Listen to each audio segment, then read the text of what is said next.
Hey everyone, welcome back to my channel, or welcome to this channel if you're new here. My name is Amanda. We make book content on this channel and I hope that you guys would stay along for the journey. And in today's video, we're going to be getting into my March wrap-ups, which is a very successful wrap-up, if I do say so myself, which is beautiful, because if you've seen any of my other wrap-ups, they were very, very poorly done. Well, not like poorly done, but I mean like me reading was poorly done because I didn't really get through any books. Like I didn't get through any books in February, and I think I got through like 3 books in January.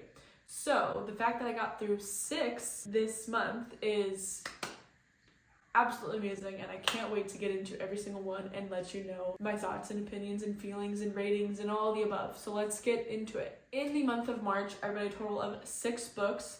Between those 6 books, there was 3 genres, including romance, romantasy, and fantasy. Along with those 6 books, I read a total of 2,967 pages.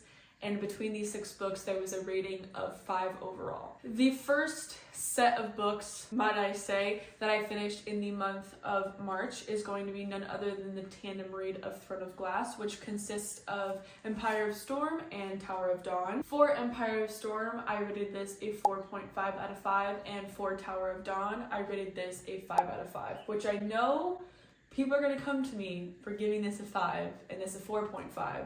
But I will explain later, because as of right now, we're going to get into kind of what each of these books are about. So currently we are well into this Throne of Glass series, where as of right now, the main group is being split into 2, where one group is going north and one group is going to the southern continent. In Empire of Storm, you are continuously following the main character that has been the main character from all of Throne of Glass. In this, they are basically heading north to her homeland, but unfortunately are not welcomed, and from there they are tasked with finding an army to help them in the overall war. And from there it just goes into her and her friends basically going through the whole entire world and trying to find allies to aid them in this final war. And then we have Tower of Dawn, which follows 2 individuals from the main group, and they are sent to go to the southern continent. The main character in this book, he is dealing with an injury that happened in the last battle, and it is something that he is mentally struggling with a lot. So when he gets to the southern continent, he is met with a healer, in which ultimately heals not just inside of him, but also his injury as well. And we are basically tasked with them trying to also convince the southern continent to aid them in this war, and it just goes into him and his mental state and kind of like what the southern continent is about, because I feel like we've always been kind of told about the southern continent, but we were never actually like indulged into what the southern continent is all about. So overall, what I really enjoyed about both of these books in the tandem read was that we are now at a point in this story where there is not much world building going on anymore, and so we are actually going a deeper dive into each of the characters, and I really enjoyed that because we get to know a little bit more of like the side characters development and where they are and who they are, and I really enjoyed that a lot. And aside from getting more into the characters and who they are, we're also getting more into relationships actually being built and formed.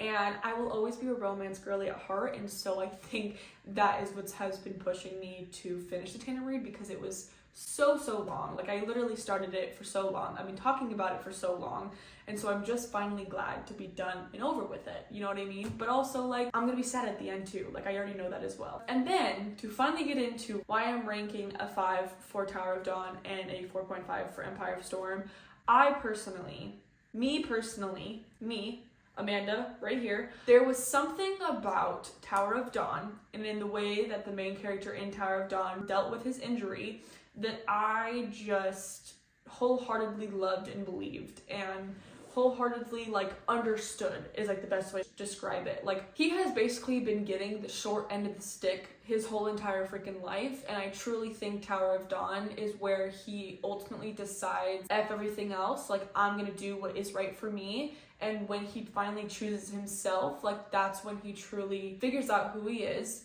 He recovers from years and years and years of mental abuse from himself basically, And I just think that that is so beautiful. And also, aside from just the character development in him during that book, in my line of work, I do a lot with individuals who are disabled, and I feel that Sarah J. Maas did a very well job at describing a person who has a disability and their struggles that they go through, and I think it was just beautifully written. And so I think that's another reason why I liked it just a little bit more than Empire of Storm. And so that's why I ended up giving it a 5. And I know that I'm gonna get hate, and that's okay, because again, it's my reading, it's my journey, so I can do whatever I want. And so therefore, I gave it a 5. So don't hate me, okay? Don't hate me. And if you feel the same way about me, whether it's you gave it a 5 or even something lower, but you felt that it was an underappreciated book, just let me know in the comments, because we can have a little chat about it. The whole entire time that I was reading this tandem read, I was actually more excited to read Tower of Dawn than I was Empire of Storm. And people are gonna call me crazy. They already do. But like, I don't know. There was just something about this book that was so good.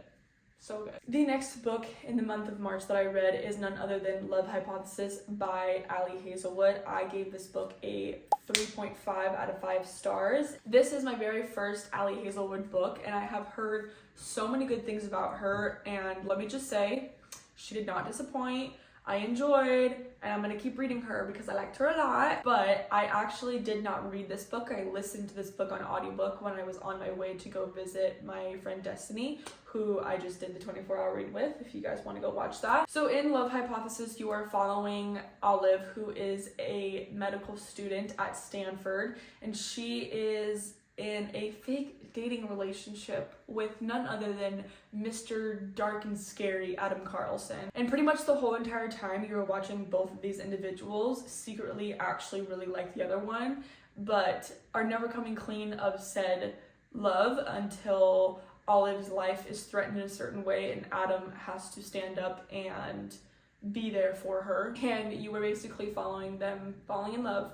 And it was very cute, and I enjoyed it a lot. I think I enjoyed the fact that it was not like a normal professor and student sort of relationship where it was his student, they fell in love, so on and so forth. Like, I enjoyed that there was like that little aspect of fake dating. It made it a little bit more enjoyable, and it wasn't just like a very cliche, well, yes, it was a very cliche they fell in love because that's what happens. But aside from like how they get to being in the relationship is where I genuinely enjoyed like the difference in the book comparative to like other books, if that makes sense. And aside from the love story going on, I also really enjoyed the fact that in this book in particular, there was a bunch of different storylines going on. So it's not just them two falling in love. There's also like Olive's friends, and there's also Adam's friends, and you get brought into this whole entire world. And I just really enjoyed that a lot, because I feel like sometimes when it's just about the love story, it's not enough to keep me going. Sometimes I need a little bit more, and that's exactly what this book gave, to which I love. So the next book that I read in the month of March is none other than King of Greed, which I know, she's been on my list for a while. So we finally did it, we finally got through it, and I could not be happier. But to get into it, I rated this a 3.5 out of 5. I read this during the 24-hour read. If you want to go watch that, go click up there. I am just happy that I'm finally done with it, because I feel like I've been telling you guys for a really long time that I wanted to read it and be done with it. And also, like, what better timing, because the next one comes out this month, and I'm so excited. Literally so excited. So in King of Greed, you are following Alessandra and Dominique Davenport. They are married, but when Dominique Davenport only cares about being Mr. Wolf of Wall Street and is embedded into his work, Alessandra realizes maybe I'm not his first choice, and maybe that means that I should not be in this marriage anymore. So from there, you are following Alessandra filing for divorce, trying to make her way as a single woman, and Dominique basically not letting her go, and you follow them trying to figure out and navigate that going forward. So this was the very first book that I ever read where the romance was a couple that was already married, and so I think it was a very different dynamic and something that I was not used to, but I did enjoy it a lot. And I think we can all agree that Anna Hong is just an amazing writer, and we love her so much. And I think the most beautiful things about her books too is, just like I said in Ali Hazelwood, it is not just the romance that is going on. There is also other plot lines that are happening, in which keeps you entertained and wanting to keep reading in each of these books to really figure out all the storylines and how they all end. And I think that's just a beautiful thing, and I love it so much. And also with Anna Hong just being the amazing writer that she is, I think that she does a really great job at truly making you feel as if you're both of the main characters in these books, so you can truly understand what each of them are feeling. And so when things happen, it makes more of an emotional impact, and which makes me want to read it faster and finish it within like 2 days, because I'm like, I need to know what happens, because that is me and they are me and I am them, sort of thing, you know. And so I really enjoy that as well. The next book that I read in the month of March is going to be King of Sloth. I rated this a 3.75 out of 5. This one gets a little bit more from me just because I enjoyed the romance and the characters just a little bit more than I did in King of Greed. In King of Sloth, you are following Sloane and Xavier. Xavier is known as Mr. Party Man, but when he starts to fall in love with Sloane, he starts picking up his act. The only problem with that is that Sloane is his boss, and so when Sloane starts to fall in love with Xavier, some problems may arise, and it gets a little messy. Again, just like I said in King of Greed, I love Anna Hong, and I love that she's always multidimensional, and I love that there's also more going on than just the romance in this book. There's other storylines, there's other things going on, and so it just keeps you wanting to read more, and I love it.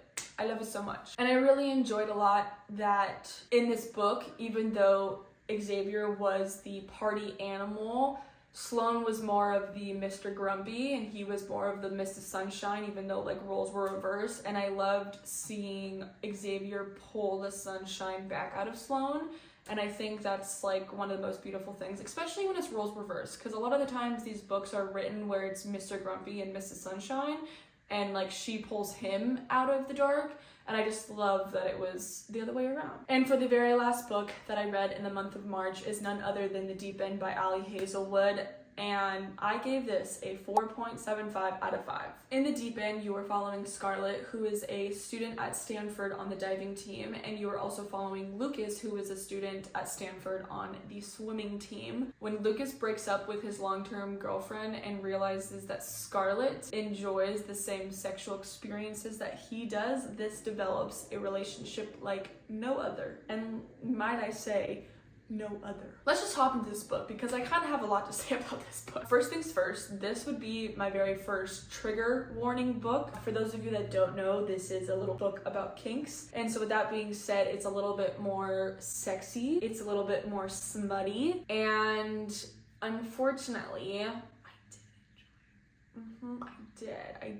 I did. Aside from all of the little smut and sexiness, I really did enjoy the character development both of Scarlett and Lucas. For those of you that don't know, Lucas is a Scottish hottie, which just makes it so much better. Aside from everything going on, it just makes it so much better. And I enjoy that they both have brought out a better version of each other. I think at the very beginning of the book, both Scarlett and Lucas are very sheltered in just who they are as individuals.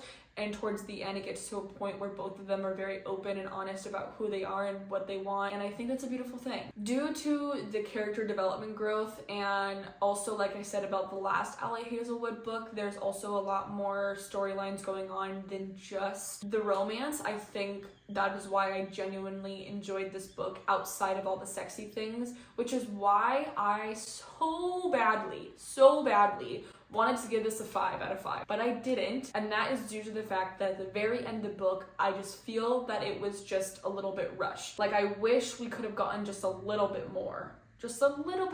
Like, I feel like it was almost there and it just stopped, which is why I was giving it a 4.75 out of 5. But if we had gotten just a little bit more, I think it would have been a 5 out of 5 read. I really do. And on top of just enjoying this book so much as I did, I read it as an audiobook, which was chef's freaking kiss, because aside from all of the, sexy time that goes on, the two actors that played Scarlett and Lucas always had a Scottish accent, which listening to that, beautiful. Absolutely beautiful. I could listen to people with accents all day long. All day long. And don't come for me and say that these 2 audiobooks that I read this month doesn't count, because it does.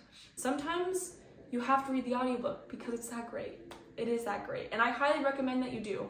Whether you listen to it as audiobook or you do immersive reading, which is listening to the audiobook and reading it, I truly think it's a beautiful thing. Truly think it's a beautiful thing. Okay, everybody, well, that is all that I have for you today in my March wrap-ups. I hope you guys enjoyed this video. If you did, give it a big thumbs up. If you like this kind of style of a reading wrap-up, also let me know, because I did decide to do something a little bit different. And until I see you guys in my next video, I hope that you guys keep reading your books and you get lost in them, because that is literally the best part of reading. And I will see you guys in my next video. Bye, guys.